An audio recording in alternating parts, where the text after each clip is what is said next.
চলে এসেছি একটা সহজ রেসিপি তোমাদের সাথে শেয়ার করবার জন্য। তো আজকে বানাবো ডিমের কারি, তবে একটু অন্যরকমভাবে। তো যার জন্য আমি প্রথমেই দেখো মিক্সির বাটিতে নিয়ে নিয়েছি টমেটো আর কাঁচা লঙ্কা। এই কারিটাতে কাঁচা লঙ্কাই আমি ঝালের জন্য শুধু ইউজ করছি, কোনো রকম শুকনো লঙ্কা আমি ইউজ করব না।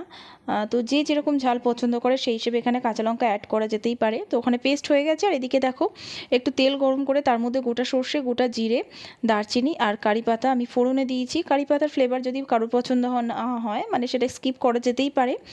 আর এদিকে দেখো পেঁয়াজ কুচিটাও দিয়ে দিলাম। পেঁয়াজটাকে বেশ কিছুক্ষণ কিন্তু আমি মিডিয়াম ফ্লেমে নাড়াচাড়া করব যাতে পেঁয়াজটা একটু নরম হয়ে যায়।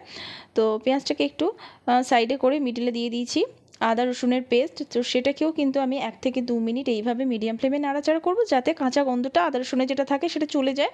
তারপর কিছু মশলা দিচ্ছি, যার মধ্যে আছে হলুদ গুঁড়ো, ধনে গুঁড়ো, জিরে গুঁড়ো আর এদিকে কাশ্মীরি লাল লঙ্কা গুঁড়ো, যেটা কিনা কালারটা খুব সুন্দর আসবে। আর যে প্রথমেই পেস্ট করে রেখেছিলাম কাঁচা লঙ্কা আর টমেটো, সেটা দিয়ে দিলাম। তো দেওয়ার পর বেশ কিছুক্ষণ কিন্তু এইভাবে আমি কষাবো। তো দেখতেই পাচ্ছ কষিয়ে নিচ্ছি। আর এখানে সামান্য একটু জল আমি অ্যাড করলাম ওই যে মিক্সির বাটিটা ধুয়ে। তো দেওয়ার পরেও সেটাকে আমি বেশ কিছুক্ষণ এইভাবে নাড়াচাড়া করছি। তো এখানে তেলটা ছেড়ে বেরিয়ে আসছে, তোমরা দেখতেই পাচ্ছ। তো এই গ্যাসটা কিন্তু একটু লোতে দিয়েছি। দেওয়ার পরে এখানে দেখো একটু দুধ দিয়ে দিলাম, সামান্য একটু দুধ এখানে আমি অ্যাড করলাম। করার পর এটাকে কিন্তু ভালো করে মিশিয়ে নিতে হবে। তো লো ফ্লেমে আমি ভালো করে এটা মশলার সাথে মিশিয়ে নিচ্ছি। তো নেওয়ার পরে এটাকে একটু ঢাকা চাপা দিয়ে রেখে দেব, বেশিক্ষণ না, মোটামুটি 1 থেকে 2 মিনিট এইভাবে আমি একটু ঢাকা চাপা দিয়ে রেখে দেবো যাতে এর কালারটা একটু চেঞ্জ হয় আর তেল থেকে এটা মশলার থেকে একটু তেল বেরিয়ে আসে। তো দেখতেই পাচ্ছ কালারটা চেঞ্জ হয়ে গেছে। তো এই পর্যায়ে আমি একটুখানি হালকা করে নেড়ে দেবো। দেওয়ার পরে এর মধ্যে সামান্য একটু জল আমি অ্যাড করব।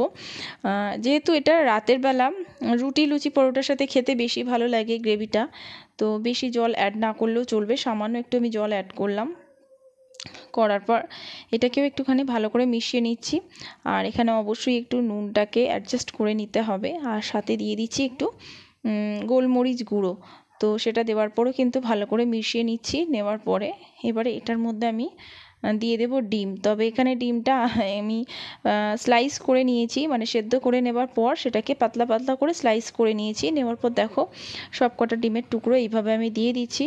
তো দেওয়ার পরে এটাকে আর কিন্তু বেশি মেশাবো না, কারণ তাহলে এই যে ডিমের ভেতরে যে কুসুমটা আছে সেটা বেরিয়ে যেতে পারে। তো এইভাবে রেখে আমি এটাকে একটু ঢাকা চাপা দিয়ে রেখে দেবো বেশ কিছুক্ষণ, মানে 3 থেকে 4 মিনিট মতো। তো এবার দেখতেই পাচ্ছ ঢাকনা খোলার পরে এটা হয়ে এসেছে। কিছুই না, একটু সামান্য একটু নিচে থেকে একটু নেড়ে দেবো যাতে লেগে গেছে কিনা দেখবার জন্য। তো কিছুই হয়নি। তো যাই হোক, রেসিপিটা কিন্তু একদম কমপ্লিট। অবশ্যই কিন্তু একবার ট্রাই করো, খেতে কিন্তু দুর্ধর্ষ হয়েছিল।